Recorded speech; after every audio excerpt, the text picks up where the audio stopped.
وتأكد من الخبر، خصوصا إذا كان عن طريق النساء، حتى ما يصير بيك مثل ما صار بالقاضي الرياشي.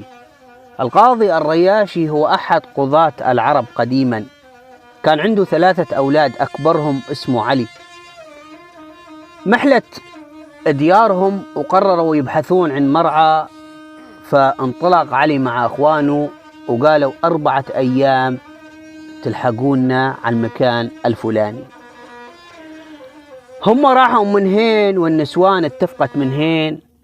هذا الشايب عذبنا، مرمرنا، مرة أكلوني ومرة غسلوني ومرة حمموني، خلينا نخلص منه ونرحل ونخليه بهاي ديار ونروح نقول لأولاده أبوكم مات.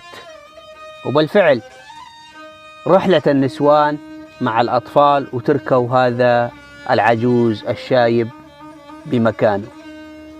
بعشيرة ثانية يختلفون 2، الحق لي لا الحق لي أنا وإنت عند القاضي، ويروحون على ديرة القاضي الرياشي وما يلاقون إلا هالشايب المرضان.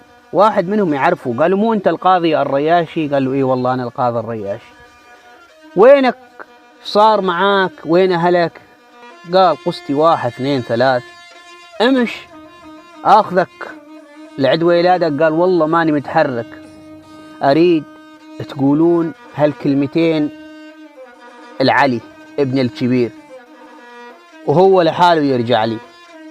وقال قصيدة، قال يا عيال يلي ترقبون المراقيب تريضوا لي واقصروا من اخطاكم، يا عيال ما صرحتكم على الأجانيب ولا على الصقع كليتم عشاكم، أنا حفين جدامي كما حفين الذيب وخليت لحم الريم خالط عشاكم، يا عيال ما دربتكم على المصاليب ولا سمعت الجيران لجت بشاكم، يا حيف يا جيل الخنا كلكم عيب يلي على الوالد كثير نلغاكم، تروشوا لنا رؤش النعاج المهاريب ولا أحديه يا علي من نساكم، يا عيال لا يغرنكم صفر العراقيب، ما أهن معزة سود الله قراكم، عسى نساكم لا تحمل ولا تجيب ويبقى رمالة وعايشات بلاكم، وعسى قمركم لا يطلع ولا يغيب وشمس الضحى مطلية ومعتم سماكم.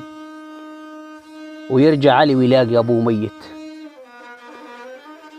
ويشربون من حليب عنز وتطلع عن عنز مريضة مالطية ويموتون الأولاد، والنساء تكون أرامل وتشحذ من ديرة لديرة.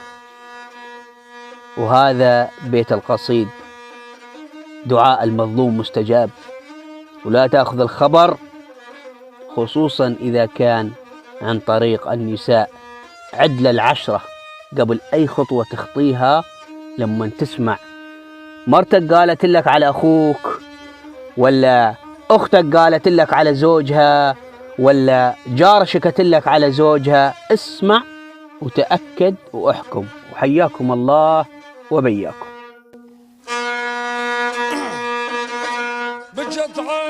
بجدعاني وعانم عليهم، بجدعاني يا والله بجدعاني وعانم عليهم، يا يابا يا يابا يا